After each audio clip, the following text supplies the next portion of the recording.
नमस्कार, अपने उत्तराखंड में आप सभी का स्वागत है और मैं हूं नेहा आपके साथ। मुख्यमंत्री पुष्कर सिंह धामी अपने एक दिवसीय भ्रमण पर जनपद चंपावत आ रहे हैं। मुख्यमंत्री आज रामलीला मंच, डेविड पेंटर हाई स्कूल, गदमी बनबसा में होली मिलन कार्यक्रम में प्रतिभाग करेंगे। उसके बाद गांधी मैदान टनकपुर पहुंचेंगे और लगभग 6:15 में होली मिलन कार्यक्रम में प्रतिभाग करने वाले हैं। उसके बाद मुख्यमंत्री सिंचाई विभाग विश्राम गृह कैनाल बनबसा पहुंचेंगे और रात्रि विश्राम करेंगे।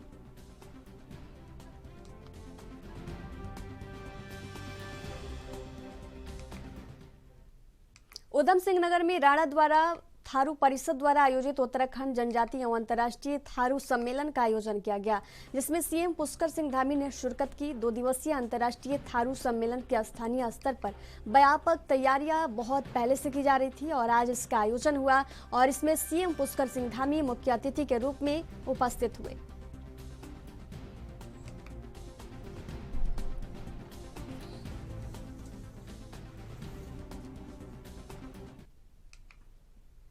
मुख्यमंत्री पुष्कर सिंह धामी के निर्देशन पर जोशीमठ नगर क्षेत्र में भूदसाव के कारण प्रभावित मकान मालिकों को पुनर्वास नीति के राहत मुआवजा राशि का वितरण शुरू हो चुका है। पुनर्वास पैकेज वितरण के तहत पहले दिन 3 लाख प्रभावितों को 63,20,000 रुपए की राशि वितरित की गई।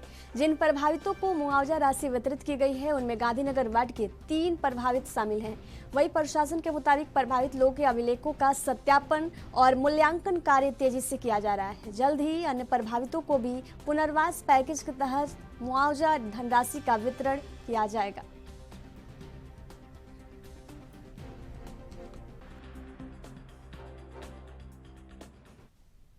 एक समय हुआ करता था जब राजा महाराजाओं की शाही सवारी तांगे पर हर कोई बैठने के लिए बेकरार रहता था, लेकिन समय के साथ और आधुनिकता की दौड़ में राजाओं की शाही सवारी तांगा अब विलुप्त होते नजर आ रही है। इतना ही नहीं, आलम यह है कि हरिद्वार के तांगा संचालकों का तांगे के सहारे जीवन यापन करना भी मुश्किल हो चुका है। हरिद्वार के तांगा संचालक जगदीश खत्री बताते हैं कि जब उन्होंने तांगे की शुरुआत की थी तब 300 के करीब तांगे हरिद्वार में चला करते थे, लेकिन अब गिनती के 10 ही तांगे हरिद्वार में बची हैं। साथ ही जगदीश खत्री बताते हैं कि अब तांगे को खींचने वाले घोड़े का खर्चा उठाना भी बहुत मुश्किल हो चुका है। गुड़, चना, भूसा पहले की अपेक्षा बहुत महंगा हो गया है। अब तो सवारी भी पैसे बचाने और समय को देखते हुए टांगे पर चढ़ने से इनकार करती है। कुछ शौकीन लोग ही बचे हैं जो अभी भी तांगे पर सफर करना पसंद करते हैं।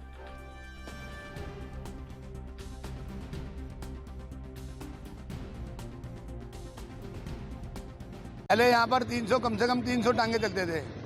अब मुश्किल से 15-16 टांगे रह गए हैं और पहले सवारी खुश होकर बैठती थी इसमें, और अब यहाँ पर ई रिक्शा और ऑटो रिक्शा बहुत ज़्यादा हो गई है, इसमें सवारी कम बैठती है और हमारा गुजारा हम बहुत मुश्किल से होता है। कोई जो भी बैठते हैं इसमें शौक से। घोड़ा गाड़ी में हमारे अजमेर में चलती है रेगिस्तान के अंदर, तो उसमें बहुत बढ़िया मतलब राजा वाली फीलिंग आती है। और वही अपन इलेक्ट्रिक स्कूटर या टेम्पो में बैठते हैं तो वो दचके वचके वो कमर चटक जाती है और इसमें थोड़ा यूँ लगता है कि यार कुछ देसी जगह पे बैठे हैं आराम से। देसी इसका अलग ही लुत्फ है, ये काफ़ी मज़ेदार है और इसमें सवारी करने से रॉयल लुक फील होता है और ये धीरे धीरे लुप्त होती जा रही है। लेकिन इसका सारा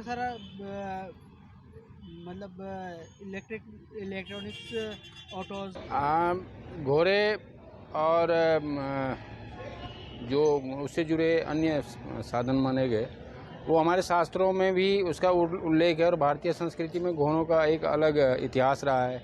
हम उसे हमेशा एक वीरता की निशानी के तौर पर देखते हैं। कालांतर में जब आवागमन की सुविधाओं की बात हुई थी तो घोड़ों से ही शुरू हुई थी और घोड़ा गाड़ी एक प्रमुख साधन हुआ करते थे। धीरे धीरे उस घोड़ेगाड़ी की जगह जो है सुरक्षित जोशीमठ और सुरक्षित उत्तराखंड के संदेश को लेकर जोशीमठ से पैदल निकले 9 युवक चमोली पहुंचे, जहां शीतला पैथोलॉजी गोपेश्वर के तत्वाधान में उनका जोरदार तरीके से स्वागत किया गया। हर संभव मदद करने का आश्वासन दिया गया। आपको बता दें कि चमोली पहुंचने पर युवाओं का जोरदार स्वागत हुआ।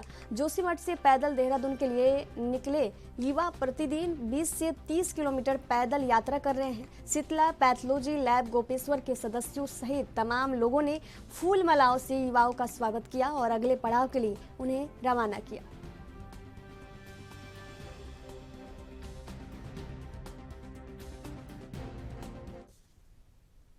उत्तराखंड परिवहन विभाग ने चारधाम यात्रा को लेकर अपनी तैयारियां पुख्ता करना शुरू कर दिया है। आरटीओ शैलेश तिवारी ने कहा कि चारधाम यात्रा मार्गों पर इस बार चेक पोस्ट बनाए जाएंगे ताकि ये सुनिश्चित किया जाए कि यात्रा मार्गों पर चलने वाले वाहन तय मानकों को पूरा करते हैं या नहीं। साथ ही इस बार कमर्शियल वाहनों के लिए ग्रीन कार्ड भी अनिवार्य कर दिया गया है। इसके साथ ही सर्वनाम इसके साथ ही कमर्शियल वाहनों में यात्रा करने वाले यात्रियों के लिए भी ट्रिप कार्ड बनाना जरूरी है।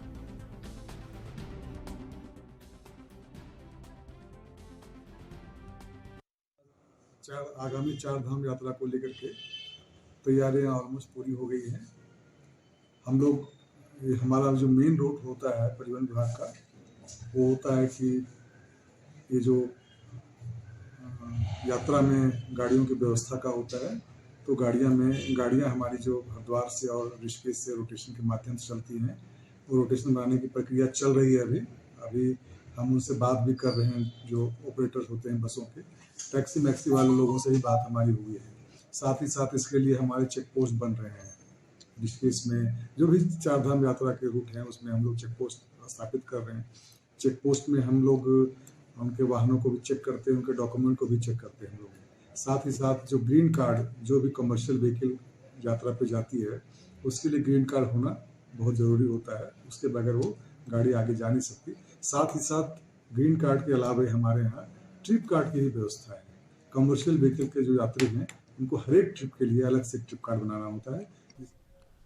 दहशत फैलाने की नियत से तमंचे पर डिस्को गाने पर तमंचा लहराते हुए एक व्यक्ति ने सोशल मीडिया पर पोस्ट डाल दिया। इसकी सूचना पर पहुंची पुलिस ने युवक को तमंचा और जिंदा कारतूस के साथ गिरफ्तार कर लिया।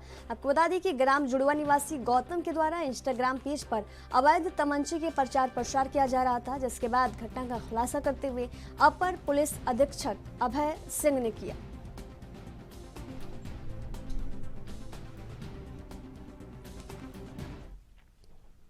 होली का त्योहार नजदीक आते ही त्योहार में शांति व्यवस्था बनाए रखने के लिए प्रशासन भी अलर्ट हो जाता है। उसी क्रम में जनपद उधम सिंह नगर के जसपुर में कोतवाली परिसर अपर पुलिस अधीक्षक काशीपुर, उप जिलाधिकारी जसपुर के नेतृत्व में एक बैठक का आयोजन किया गया, जिसमें ग्राम प्रधानों के साथ साथ शहर के सभी वार्ड मेंबर और स्थानीय लोग मौजूद रहे और होली के त्योहार और शब बारात में शांति व्यवस्था बनाए रखने की लोगों से अपील की गई। वहीं अपर पुलिस अधीक्षक ने बताया कि होली पर्व और शब बारात के मद्देनजर लोगों के साथ मीटिंग की गई, लोगों से बातचीत की गई ताकि समय से इसकी प्लानिंग की जा सके।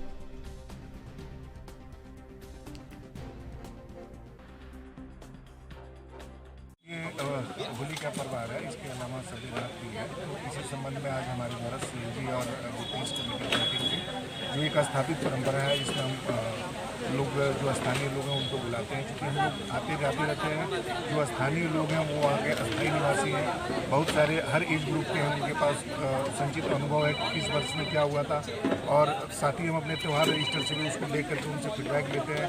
कई जगह जहाँ मिश्रित आबादी है या अन्य चीज़ें हैं, उसके हिसाब से हम समय से प्लानिंग कर पाते हैं। और साथ ही समाज के जो लोग हैं उनको अपने साथ जोड़ करके एक कम्युनिकेशन बना करके पीसफुली उस चीज़ को करते हैं। उसी के क्रम में आज की मीटिंग आयोजित की गई थी, जिसमें किस तरीके से सकुशल होली को निष्पादित करें। इसके अलावा जो होलिका दहन का पर्व है, कई बार शरारतें, तो उसमें भी जो कमेटी होती है उसके इतर आगजनी और इस तरह की घटना वो भी एक इशू होती है, उसके संबंध में भी हमने डिस्कशन किया है। साथ ही यहाँ कुछ इस तरीके के तत्वों के बारे में पता चल रहा है कि जो अनैतिक और संदिग्ध गतिविधियों में इन्वॉल्व हैं, इनके बारे में भी लोगों से हमने कहा कि आप हमें सूचना दीजिए। आपकी जो पहचान है, आपका जो नंबर है, उसको गोपनीय रखा जाएगा। और कुछ लोग यहाँ पे सूदखोरी के भी उसमें जो जानकारी मिल रही है, और हम बार बार लोगों से अपील कर रहे हैं कि आप हमें रिटन कंप्लेंट दीजिए ऐसे तत्वों के विरुद्ध, जिनके विरुद्ध हम कार्रवाई कर सकें। हुआ सट्टा शराब के विरुद्ध हमने एक अभियान चला रखा है, इसमें जो भी सक्रिय हैं इनको हम सब पकड़ना सुनिश्चित करेंगे। इसके अलावा इन पर गुंडा, गैंगस्टर सब लगा।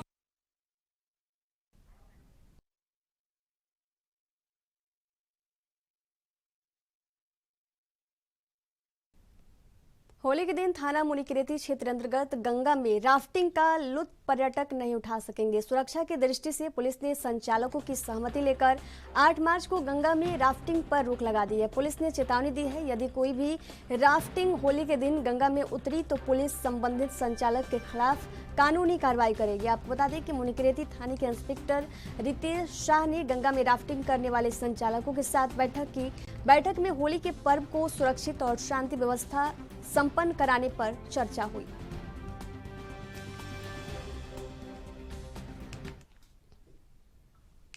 राजधानी देहरादून के भंडारीबाग क्षेत्र में 75 वर्षीय बुजुर्ग महिला की गला रेतकर हत्या से क्षेत्र में सनसनी फैल गई। देहरादून पुलिस उन सभी तथ्यों की जांच में जुटी है, इससे इस घटना का खुलासा हो सके। हालांकि बुजुर्ग की हत्या के पीछे लूट की आशंका जताई जा रही है। देहरादून के एसएसपी दलीप सिंह पुअर ने इस मामले पर क्या कुछ कहा, सुनिए।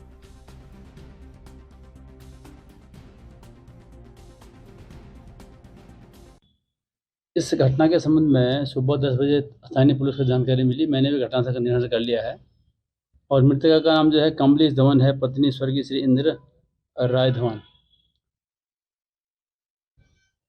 जो घटना घटी है, गला रेत करके जो है इसका मर्डर किया गया है और इसके सभी पहलू, जितने भी पहलू पॉसिबल पहलू हो सकते हैं, पुलिस पर हम लोग गौर कर रहे हैं, एक एक चीज की जानकारी कर रहे हैं। खबर जनपद उधम सिंह नगर के जसपुर से है, जहां जसपुर पुलिस को बड़ी कामयाबी हाथ लगी है। जहां जसपुर पुलिस ने लोगों से छीने हुए 14 मोबाइल के साथ 4 आरोपियों को गिरफ्तार किया है और चारों पर मुकदमा दर्ज कर जेल भेज दिया है।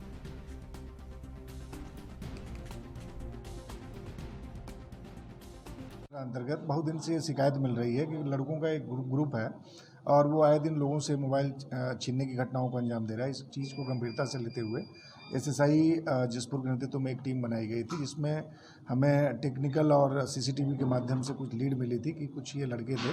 इसी क्रम में 4 लड़के हमने पकड़े, नौशाद, पंकज, गौरव और अमन। सब ये लोकल के लड़के हैं। लगभग इनकी उम्र 19 साल, 20 साल, 24 साल, इसी एज ग्रुप के हैं ये। इनके पास से हमें 14 मोबाइल और जो घटना में प्रयुक्त होने वाली इनकी बाइक है उसको हमने रिकवर किया है। इनके विरुद्ध मुकदमा पंजीकृत किया। आज माननीय न्यायालय के समक्ष इन्हें पेश करेंगे। और उत्तराखंड के काशीपुर पुलिस को बड़ी कामयाबी हाथ लगी है, जहां वरिष्ठ पुलिस अधीक्षक मंजुनाथ टीसी के आदेशानुसार नगर क्षेत्र में तेजी से बढ़ रहे नशे के कारोबार को लेकर निर्देश दिया गया था कि इस तरीके के नशे कारोबारियों पर पैनी नजर रखते हुए इनकी गिरफ्तारी सुनिश्चित की जाए। इसी क्रम में पुलिस ने एक टीम बनाकर नशे के विरुद्ध चलाए अभियान के तहत प्रतापपुर चौकी प्रभारी कपिल कंबोज के नेतृत्व में हेमपुर रोड, सैनिक कॉलोनी, पुलिया के पास से एक युवक को 900 ग्राम अफीम के साथ गिरफ्तार किया गया।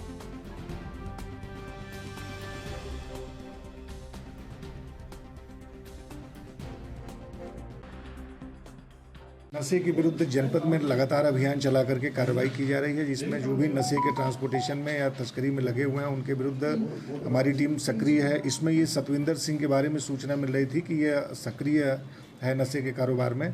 इसी संबंध में कल जो प्रतापपुर चौकी प्रभारी को सूचना मिली थी और जब इन्होंने इसको रोक करके इसकी तलाशी करवाई तो इसके पास 900 ग्राम अफीम मिली है।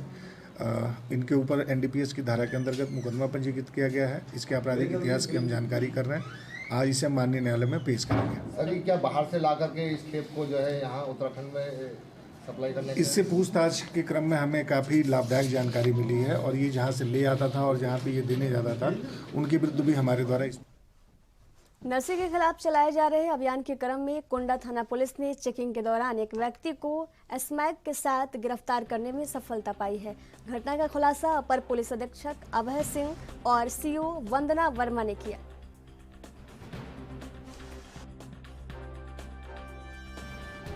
के विरुद्ध लगातार हमारी पुलिस के द्वारा अभियान चलाया जा रहा है। इसी क्रम में कुंडा थाने को पुनः एक बार सफलता मिली है, जिसमें एक जाहिद नाम का व्यक्ति है जो कि महुआ खेड़ागंज का है और इसको हमारी पुलिस ने 12 ग्राम स्मैक के साथ पकड़ा है। एनडीपीएस की धारा में मुकदमा पंजीकृत किया गया। आज इसको माननीय न्यायालय के समक्ष पेश किया जाएगा। इस तरीके से कुंडा थाने के द्वारा लगातार बैक टू बैक नशे के विरुद्ध काफ़ी अच्छी कार्रवाई की जा रही है। इसके विरुद्ध कोई आपराधिक इतिहास, इसके आपराधिक इतिहास की हम जानकारी कर रहे हैं। उत्तराखंड पुलिस महानिदेशक अशोक कुमार ने मंगलौर कोतवाली का निरीक्षण किया। डीजीपी अशोक कुमार ने सभी अभिलेखों की भी जांच की। सभी थानों में पुराने अभिलेखों को ऑनलाइन किए जाने के निर्देश दिए गए। निरीक्षण के दौरान दस्तावेजों की भी जांच की गई। कोतवाली परिसर में बने पुराने भवनों का भी निरीक्षण किया गया।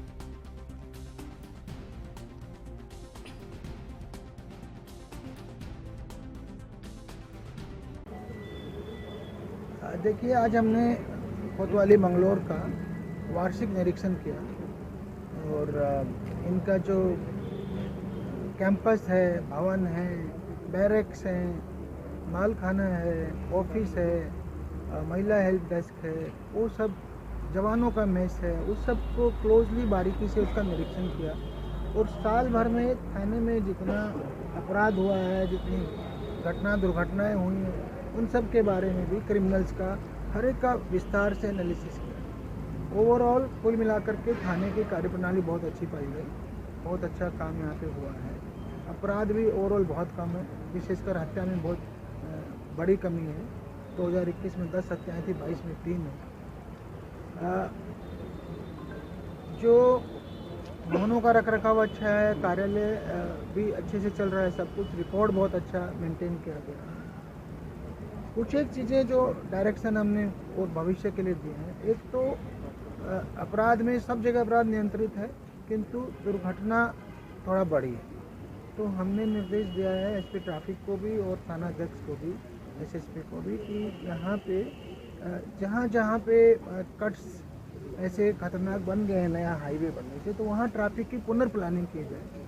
वहाँ पे रिफ्लेक्टिव पेंट के साथ हम लोग बैरिकेड्स वगैरह लगाए। मोबाइल उत्तराखंड में चारधाम यात्रा को लेकर परिवहन विभाग ने भी व्यवस्था बनाने के लिए अपनी कमर कस ली है। आरटीओ देहरादून सुनील कुमार ने निजी बस ऑपरेटरों के साथ बैठक कर जल्द ही स्टेशन का गठन करने के निर्देश दिए। इसके अलावा यात्रा के दौरान बसों की कमी नहीं होने का भरोसा भी आरटीओ ने दिया है। बस ऑपरेटरों ने 13 मार्च को बैठक कर रोटेशन गठन करने की बात कही है।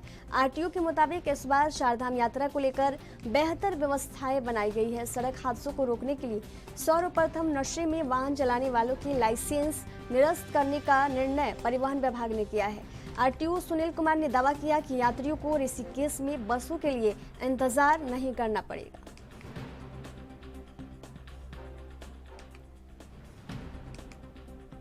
रोटेशन व्यवस्था बनाने के लिए हम लोग ये प्रयास कर रहे हैं कि सभी कंपनियां इस रोटेशन व्यवस्था के अंतर्गत आएँ, ताकि यात्रियों को बढ़िया से बढ़िया सुविधा और कम जो एसटीए का रेट है उस पर दिया जा सके। उसमें सभी के बीच में ये आपस में कॉन्सेंसस हुआ है कि 13 तारीख को इनके द्वारा बैठक बुलाई जाएगी और उसमें सारी कंपनियां शामिल होकर एक रोटेशन व्यवस्था बना दी जाएगी। में आइए या क्या? देखिए, सरकार का काम है कि सबकी बातों को सुनना और ऐसे निर्णय लेना जिससे कि आम जनता को और यात्रियों को फ़ायदा हो। इसके बाद इन लोगों ने ये एक्सेप्ट किया है कि ना तो गाड़ियों के रेट बढ़ेंगे, बल्कि एक अपनी नई बसें भी लेकर आ रहे हैं ताकि यात्रियों को बढ़िया से बढ़िया बसों की। उत्तराखंड के टनकपुर से खबर है, जहां बनबसा में पत्रकार कुंदन विष्ट के पुत्र 5 माह से लापता था, जिसे पुलिस ने उत्तर प्रदेश के फर्रुखाबाद से सकुशल बरामद किया है। जिसके बाद पत्रकार संगठन के पत्रकारों ने बनबसा थाने में पुलिस अधिकारियों, एंटी ह्यूमन टीम और एसओजी टीम का आभार व्यक्त करते हुए शॉल उड़ाकर सम्मानित किया। वहीं पत्रकारों ने 20 अक्टूबर से गुम हुए प्रशांत को सकुशल परिजनों को सौंपने पर उत्तराखंड के मुख्यमंत्री पुष्कर सिंह धामी, पुलिस अधीक्षक देवेंद्र पीछा, टनकपुर सीओ अविनाश वर्मा, बनबसा थानाध्यक्ष, anti human team, SOG team की तरफ से सराहनीय कार्य करने पर आभार व्यक्त किया गया।